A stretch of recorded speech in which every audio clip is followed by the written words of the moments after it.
በፍቅራችሁ ተማርኬ እጄን ሰጠው ተንበርክኬ አልተነሳም ይኸው ስልኬ መደወሌን አላቆምኩም ሄሎ ስልኩን አንሱት ቶሎ ነብይ ቢስሚላህ ወሰላቱ ወሰላሙ ዐላ ረሱሊላህ ከእስልምና ትልልቅ መሠረቶች ውስጥ ከአላህና ከነቢዩ ሙሐመድ ሰለላሁ ዐለይሂ ወሰለም ጋር ሊኖረን የሚገባውን ስነ ሥርዓት ማወቅ ነው። አንተ ሰው ስነ ሥርዓትም የለህም በፍቅራችሁ ተማርኬ ያልካቸው እንዴት ነው ነቢዩ ሙሐመድን ሰለላሁ ዐለይሂ ወሰለም መውደድ የሚቻለው? ምን አልክ ቀጠልክና እጄን ሰጠው ተንበርክኬ ያልክ። ነቢዩ ሰለላሁ ዐለይሂ ወሰለም አንንበረከክላቸውም፣ ሩኩዕም አንጎነበስላቸውም፣ ሱጁድ አናደርግላቸውም።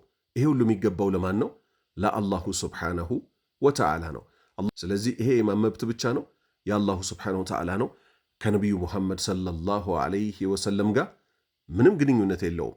ስለዚህ እሳቸውን አፈቅራለሁ በሚል ስም ያላህን መብት አንስተ ለሳቸው አትስጥ።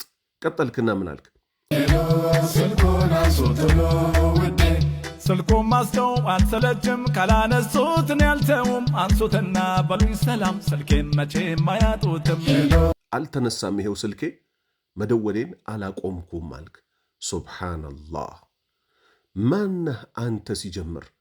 እሳቸውን ደውዬሎት እኮ መልስ አላነሱም እኮ ስልኬን እኮ መልስ አልሰጡኝም አልክ። አዎ አይሰጡህም፣ ሞተዋል። አቡበከር ስዲቅ ነቢዩ ሰለላሁ ዐለይሂ ወሰለም የሞቱ ጊዜ ያነሳው ጥያቄ ምን የሚል ነው? ሙሐመድን የሚያመልክ ካለ ሙሐመድ በርግጥ ሞተዋል።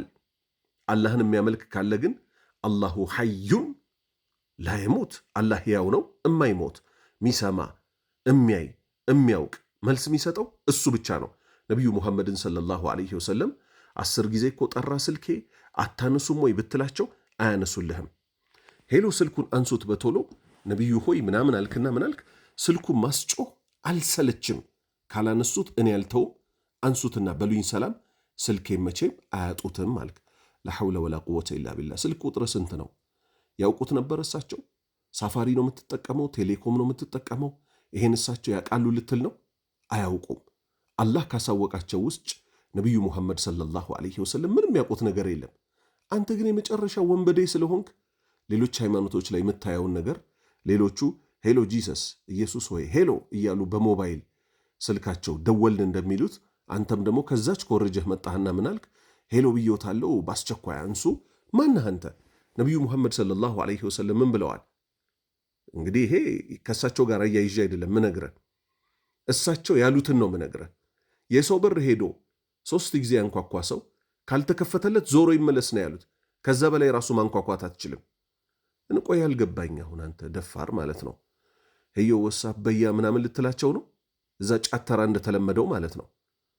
እኔ እንዲህ ስል ደግሞ እንዳይከፋ አንተ ራሱ ማለት ነው በጣም ጋጠወጥ ከመሆነ የተነሳ ጫት የሚቅመውን ፈድሉን ለሴት እህቶቻችን አንዋር መስጂድ ጫት ሲያከፋፍል የነበረውን አንዳንድ እንጨት እየሰጠ በፎቶ የተያዘውን እና ጓደኛውን መንሱርን ምን ብለሃል? ከኚህ ለዓለማት እዝነት ከተላኩት የመጀመሪያ ህዝቦችም የመጨረሻ ህዝቦችም ቁንጮ ከሆኑት ነቢዩ ሙሐመድ ሰለላሁ ዐለይሂ ወሰለም ጋር ምን አድርገሃል? አመሳስለሃቸዋል።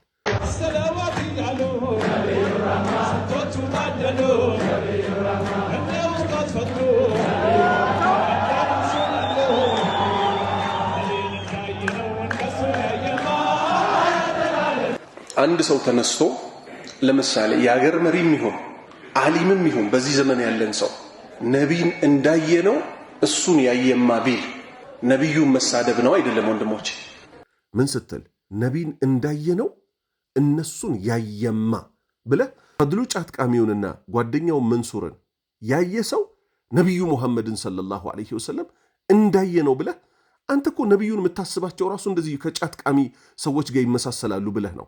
ዛሬ ደግሞ ብድግ አድርገህ ሄሎ ብያለው ሊያነሱ ይገባል ትላቸዋል። አላህ ልትፈራ ይገባሃል። ሙስሊሞች ሆይ እንዲህ አይነቶቹን ሰዎች ሙሉ ለሙሉ ልንርቃቸው ልንጠነቀቃቸው ይገባል። አላሁ ስብሓነሁ ወተዓላ መጨረሻችንን ያሳምርልን። ካላህና ከመልእክተኛው ሰለላሁ ዐለይሂ ወሰለም ጋር ስነ ስርዓት ካላቸው ሰዎች አላህ ያድርገን። ላ ሐውለ ወላ ቁወተ ኢላ ቢላህ።